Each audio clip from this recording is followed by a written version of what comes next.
Merci, monsieur le journaliste. Alors, c'est une surprise. Pendant les vacances parlementaires, les députés ont l'habitude de masse, et si jusque-là, ils ont égalité. Mais nous avons compris qu'en faisant ça, le vrai problème, il y a la population. Et moi, dans les vacances parlementaires, l'objectif est que à l'écoute, il y a base. Dans les notables, dans les mamans, les vrais problèmes où ils ont la population et permettre tant que le rapport parlementaire et la monotonité. Mais pour relever les vrais problèmes où est concerné Banachang. Alors, c'est ce que nous sommes en train de faire. C'est samedi ici, nous allons faire une rencontre. Alors, à l'occasion, il y a à l'écoute à la population, des places historiques à la commune de Tchang. En commençant par la commune de Liboso et Zaline Gilles.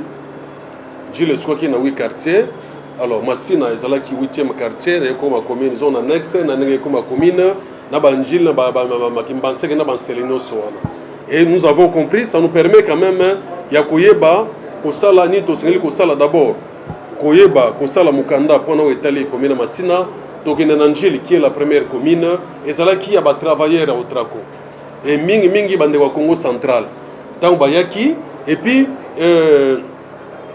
Bazala Kiwana, Kotoyo, Banani Namatsina, Banani Bakumaki, na Kimbansek, Banani Bazalaki, na Selebanan Bazalaki.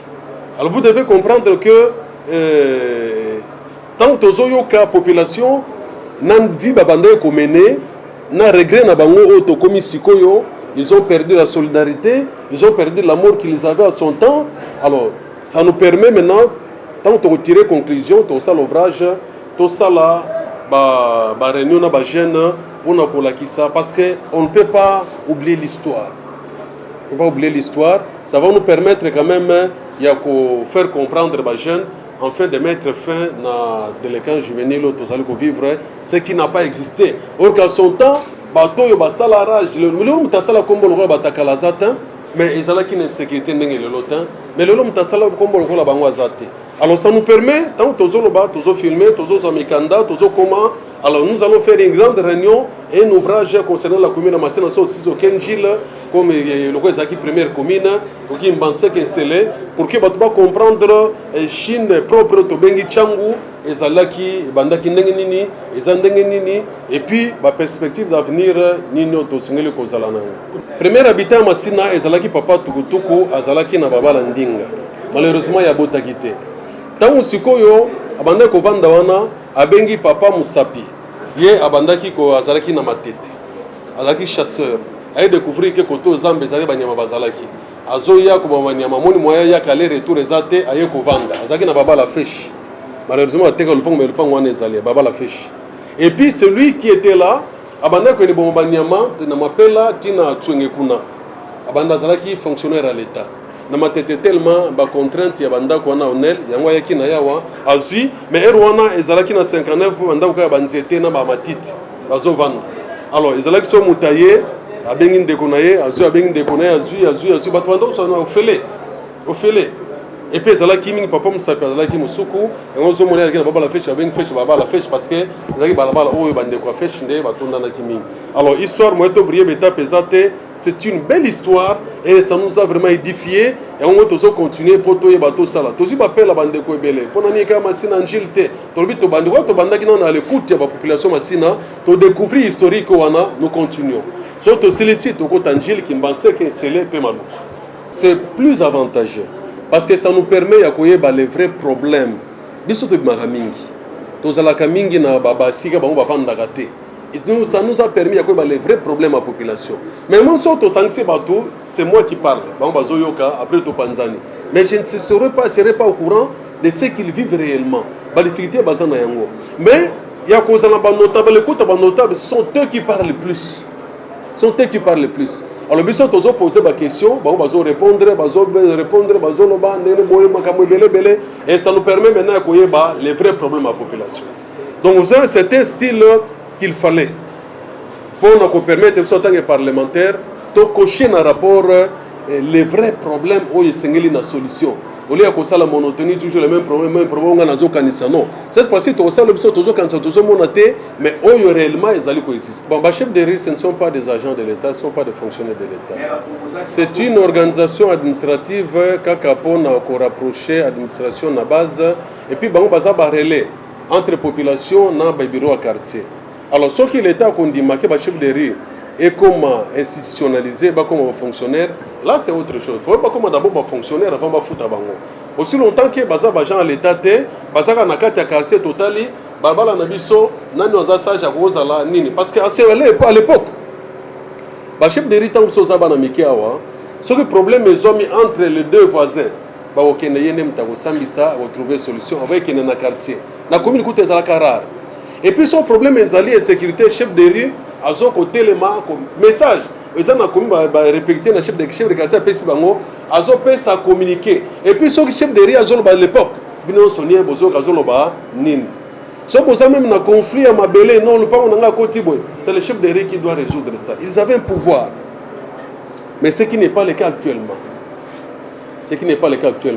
Alors sur bando futa bango il faut quand mi bien ko ezake bango ba fonctionnaire après ça on matricule à l'État on a bando futa bango en tant que fonctionnaire à l'État, mais pour le moment ce qui n'est pas le cas. Merci journaliste. Les camoya propriétaires la cherté bien on commence par soi-même ngamoko awa bomondu pa on ngaiska nazali balabala oyo ngamoko na engagé mutako molaka ezali musala oyo nous faisons ça, nous sensibilisons à travers la structure tozana yango. Mais ceux qui battent Bakomboli, Matiti Bakombola Bakocha yango wapi. C'est ça la difficulté. Dans les marchés municipaux, bazo zoa taxe d'assainissement, mais place où basengeli oli Bakombola, ceux qui na kwa ngaya na wambawa, montant na bemondis.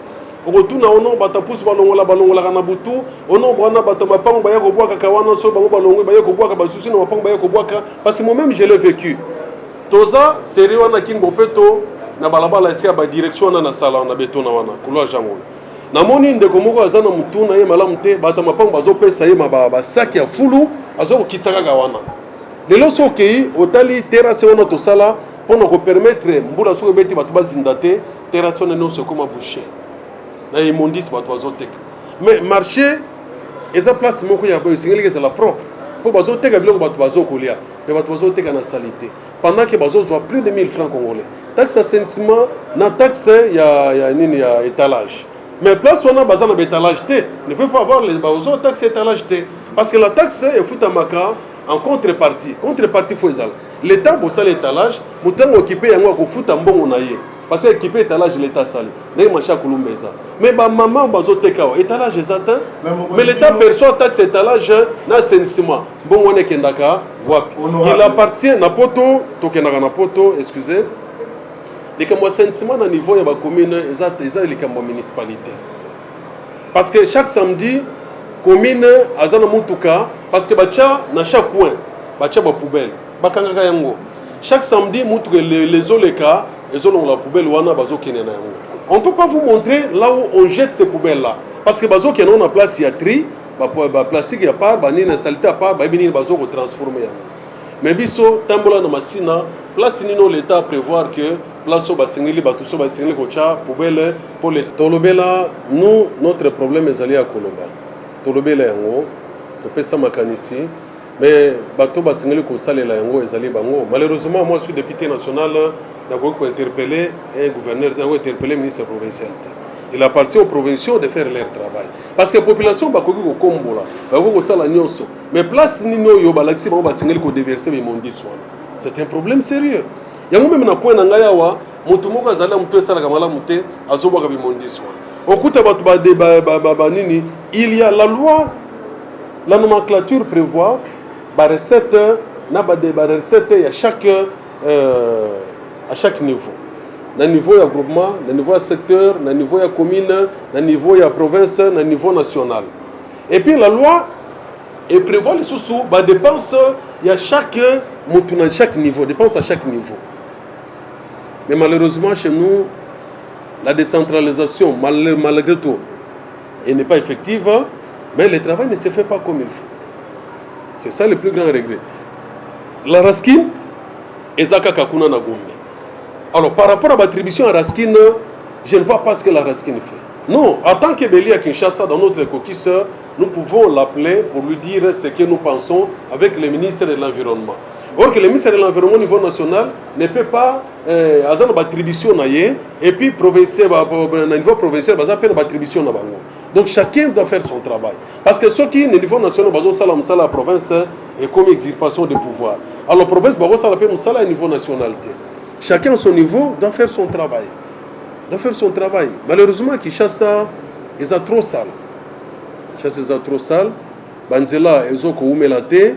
Parce que, quand niveau nabiso, ils ont la bouchée par les immondices. Ceux qui m'ont les bêtis, maï comme Kostane na boulevard, maïwana, ceux qui m'ont tout keleki, et qui m'ont ne fils que Kayas Moko, et Sili de boule bandiwan. Mais apparemment, les autres salles, c'est comme ces autres salles maté, pour le mal est tellement profond. Aussi, nous avons les gens qui ont les losos qui ont pont wana, ya maïwana ezali, mais place wana sombo les bêtis au Ganate. Et ça, là, les boules, moi, vous savez. Bon, numéro 1, la police avait la Kinshasa. Je vais parler en tant qu'habitant à Massina, parce qu'il y a dans la ville. Le problème, c'est de mettre les moyens à la disposition de la police. J'avais fait une recherche à Tchangou. Nous avons beaucoup de sociétés. Plus de 14 000 militaires, mais on n'a même pas 2000 armes. Sauf 1700 armes. Plus de 14 000 militaires, 1700 armes. Ils vont faire le travail comment? Et puis la plupart des militaires, les policiers qui sont ici, sont des policiers qui ne sont pas mécanisés. Et les sociétés ne reçoivent même pas les frais de fonctionnement. C'est un problème de moyens. Si vous ne mettez pas la moyen de la police, comment est-ce que la police doit faire son travail? C'est aussi ça le problème. Vous arrivez dans une société, beaucoup de policiers, 3 policiers, tantôt armes moko, tantôt armes zate. Mais devant, tout ça, il va faire comment? Tantôt que c'est sportif, lui n'est pas sportif, il va faire comment? Il faut mettre des moyens qu'il faut à la disposition de la police pour permettre à la police de faire son travail comme il faut. Ce qui m'a sommé, à l'époque, quand nous étions dans la ville, tout le monde ça. Kamo eloko et pas général quand sont à l'époque pendant son problème ezali pour nous permettre d'intervenir. Pour ce moment exact moi intervenir pe exact. Est-ce que les autres éléments on ne sait jamais. Tant que sont aux qui chaque jour tu vas nous débourser $5 000 pour nous permettre en araskin. Bato bisi basalité ya chaque jour à Longoli pour que ne boit kayango. Est-ce que les autres ça tant on a Longoli paraît katanaki. Est-ce que les autres continuent? Je ne sais pas. Là aussi il faut des moyens parce que dans Congo Brazzaville pour nous s'occuper d'un assainissement, le budget de $6 500 000 le mois. Pour nous s'occuper d'un assainissement, une petite ville comme Brazzaville, à combien de plus forte raison une grande ville comme Kinshasa? 2 millions de copies, ça me paye ça m'a sauté. Qu'est-ce qui se passe? Je ne sais pas. Et puis ça me paye ça combien? Je ne sais pas. Donc, faute de moyens, le travail ne peut pas être fait comme il faut. Mot de la fin, tu vois, Koloba. Tu l'as qui, comme ça, la vacances parlementaires à la routine, il y a un système sous à l'écoute de la population.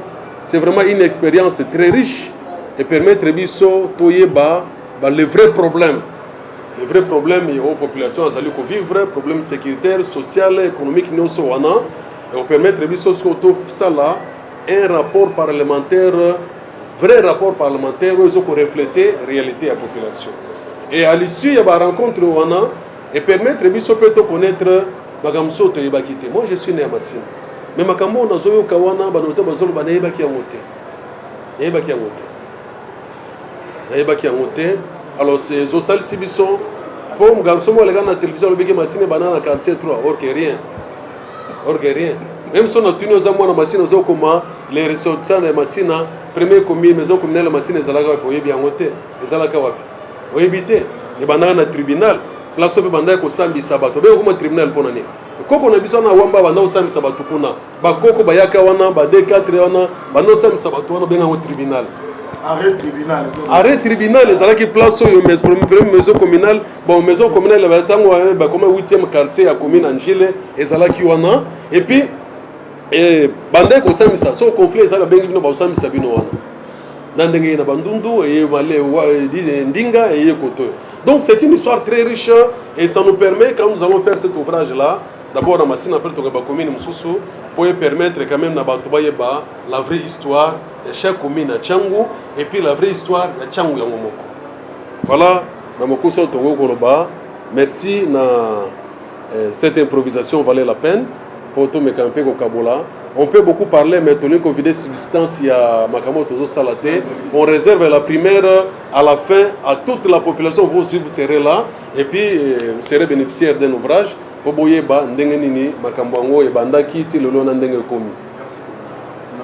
C'est moi qui vous remercie. JK Magazine.